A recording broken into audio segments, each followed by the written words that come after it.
આપણે બેટા ખાલી વસ્તુઓ માંગી લે પપ્પા જોઈએ છીએ, ક્યારેક બાજુમાં હાથ પકડીને દીકરા પૂછજે કે પપ્પા હું તો ખાલી માગી લઉં છું, તમે કઈ રીતે લાવો છો, તમને ફરક પડે કે ના પડે? એમને બહુ ફરક પડે છે.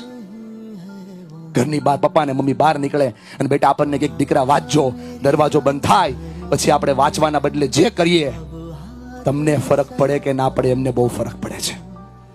દોસ્તની ઘરે વાંચવા જાઉં છું, બહેનપણીની ઘરે વાંચવા જાઉં છું, મિત્રની ઘરે કામ કરવા જાઉં છું, ઓનલાઈન કામ કરી રહ્યો છું, મોબાઈલની અંદર મારા કામના વિડીયો જોઈ રહ્યો છું, બેટા તમને ફરક પડે કે ના પડે? એમને બહુ ફરક પડે છે.